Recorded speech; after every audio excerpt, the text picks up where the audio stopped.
Parents స్థాయికి మించి ఇక్కడ దాకా వచ్చి ఇక్కడ అడ్మిషన్ తీసుకున్నారు. ఇది నిజానికి చెప్పాలంటే వారి స్థాయి కాదు. నీ మీద మీ నాన్నకున్న నమ్మకం ఏంటో తెలుసా? నా కూతురు, నా కొడుకు ఉన్నత స్థాయికి వెళ్తాడో నేను చేసే బాధ్యత నేను చేయాలి. నీ మీద నీకు నమ్మకం ఉందా?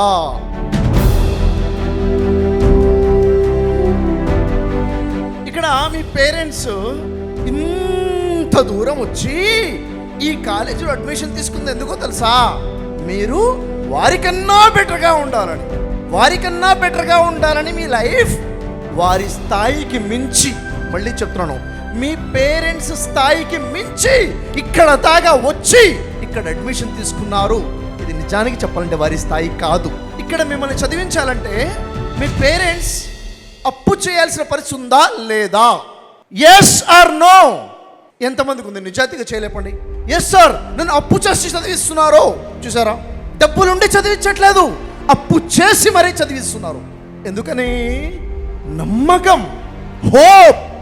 నీ మీద వారికి ఉన్న నమ్మకం, నీ మీద నీకు అమ్మకున్న నమ్మకం, నీ మీద మీ నాన్నకున్న నమ్మకం ఏంటో తెలుసా? నా కూతురు, నా కొడుకు పైకి వెళ్తాడో, ఉన్నత స్థాయికి వెళ్తాడో, ఎస్ నేను చేసే బాధ్యత నేను చేయాలి, నా పని నేను చేయాలి. నా కూతురు, నా కొడుకు కాలేజ్కి వెళ్ళి చాలా చక్కగా చదువుకొని ఉన్నత స్థాయికి వెళ్తే నేను గొప్పగా గర్వంగా తలెత్తుకుని ఉండొచ్చు అన్నది వారి కోరిక.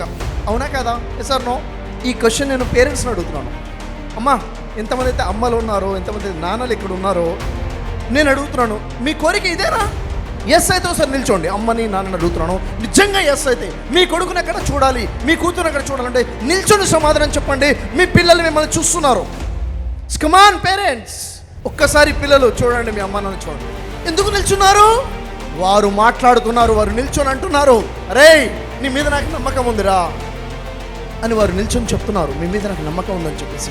ఇప్పుడు క్వశ్చన్ ఏంటంటే, నీ మీద నీకు నమ్మకం ఉందా?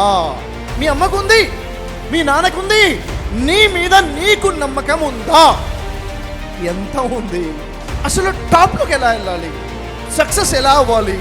లైఫ్లో మన గురించి 10 మంది గొప్పగా చెప్పుకునేలా ఎలా నిలబడాలి? ఏం చేయాలి? ఫస్ట్ సక్సెస్ మీ పేరెంట్స్ ఆలోచన, మీ పేరెంట్స్ కళ, వారు చేసిన కష్టం మిమ్మల్ని ఇక్కడ దాకా తీసుకొచ్చేసారు. Your right place. మంచి కాలేజ్కి వచ్చారు, కంగ్రాచులేషన్స్. ఇక్కడ నుంచి ఉన్నత స్థాయికి దిగిన వాళ్ళు చాలామంది ఉన్నారు. అలాంటి ప్లేస్కి మీరు అడుగు పెట్టారు. ఓకే, సో ఇంతకీ మీరు ఇక్కడికి ఎందుకు వచ్చారు అన్నది పెద్ద క్వశ్చన్ ఇక్కడ. Why are you here? ఇంతకు నువ్వు ఎందుకు వచ్చావు? నువ్వు అడ్మిషన్ ఎందుకు తీసుకున్నావు? ఇదే కోర్స్ ఎందుకు తీసుకున్నావు? ఇదే స్పెషలైజేషన్ ఎందుకు తీసుకున్నావు? ఎవరు చెప్పారని తీసుకున్నావు? తెలుసా? తెలియక ఏదో వచ్చేసావా? బలవంతంగా అడ్మిషన్ తీసుకున్నావా?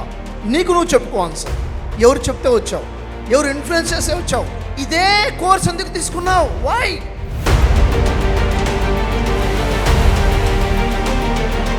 క్లారిటీ ఉందా? No problem. లేకపోతే తెచ్చుకో.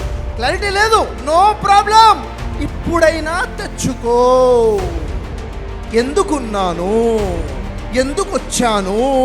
ఎక్కడో డిస్ట్రిక్ట్ నుంచి, ఊరు నుంచి ప్రయాణం చేసి వచ్చిన వాళ్ళు ఎంతమంది ఉన్నారండి? వేరే ప్రాంతం నుంచి ప్రయాణం చేసి వచ్చిన వాళ్ళు ఉన్నారా? పక్కనే కాదు కదా, కాలేజ్ పక్కనే ఇల్లు లేదు కదా, ఎక్కడో జర్నీ చేసి వచ్చారు కదా. ఎందుకు? వై? ఆలోచించండి. ఎందుకంటే నేను ఈరోజు ఇక్కడికి వచ్చాను, ఎందుకు వచ్చాను నాకు తెలుసు. మీరు కాలేజ్లో అడ్మిషన్ తీసుకుంటే ఎందుకు అన్న క్లారిటీ అనేది మీకు ఉండాలి. Yes or no?